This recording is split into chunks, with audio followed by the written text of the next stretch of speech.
born Genevieve Kashuba, November 8, 1929, in village Verotki Jezioro.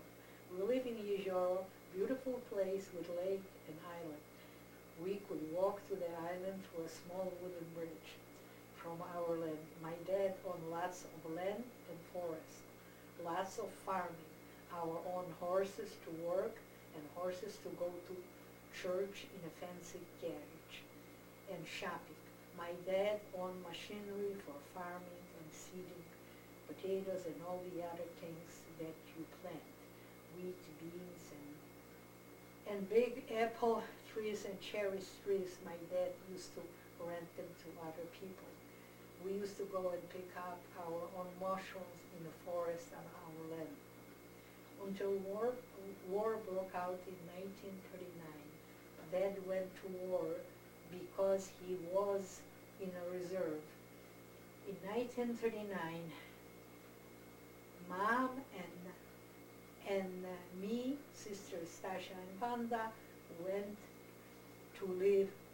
have to leave their home because a family like ours that was educated and rich, and my father being all his life in the army, Russians were putting on trains and to Siberia or kill them in Russia, like Russians done with 22,000 Polish officers and generals. That's where my dad was killed. So we went to my mom's parents and hiding from Russians. And Germans started war with Russians 1940-41. Went back to our home. Mom ran some of that land. My brother, Uncle Antosh, gave us a cow for milk.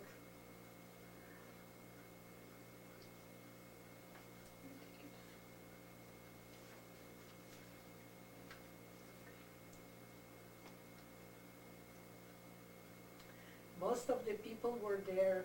Then in 41, 42, Ukrainian people start burning alive Polish people. They were claiming that one time that land was theirs. Our homes killing from villages to the city. Mom took us to her aunt where we hiding in church, but they started burning churches too.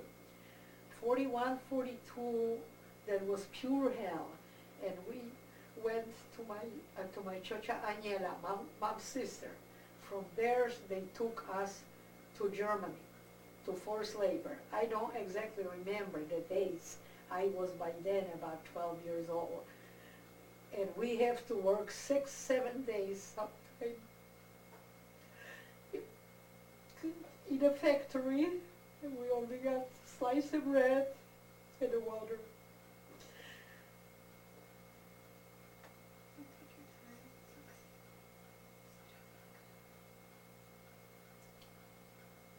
Because of my dad, we were treated bad in Germany because he was an army man. On Sunday, me and my sister Stasha went to homes to beg for a slice of bread because we were hungry. And Germans called police on us. Police grabbed me by the hair, hit me in the face until blood started coming from my nose and my mouth, and told me that don't ever do this again one more time and I will kill you. In 1945 was real bad. Everything was in flames. We ran to the woods. Lots of German soldiers was in the forest and killing again the Polish people. From the labor camps, I was sitting alone by the building because I broke my legs by falling bricks. And American Army made small camps for us. That was hard because we had no father and we were small. We were in camps in Hamtramck, Holland-House, Bad Reichenhall.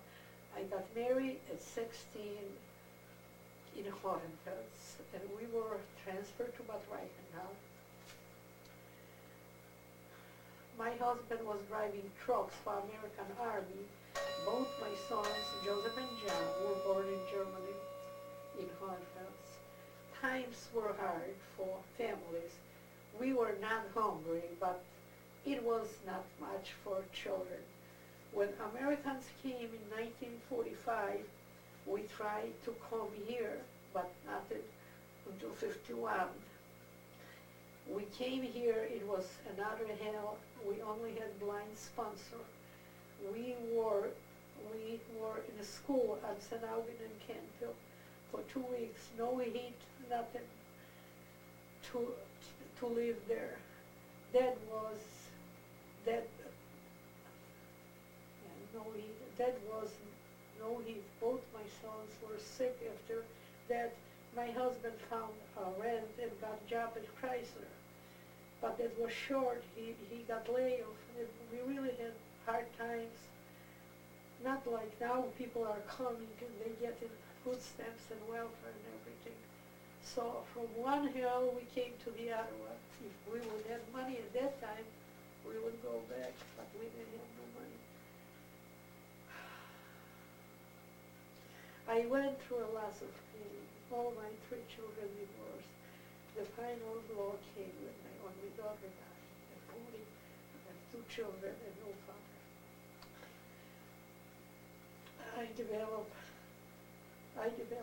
I got real sick after my daughter developed sugar, blood pressure. I had heart problem for a long time. Life does not mean too much. I am not afraid to die. I am afraid to suffer. There is no one to take care of me. Every day I'm in pain since my daughter died. I love my children very much. The last day of bombing, Germans were chasing us to gas chambers. That shows you how mean they were. American planes saw that and started bombing again. I don't know how we survived, but we did. So my life was very painful. I buried my husband, my daughter, and my daughter. That's a lot of pain. I work all my life.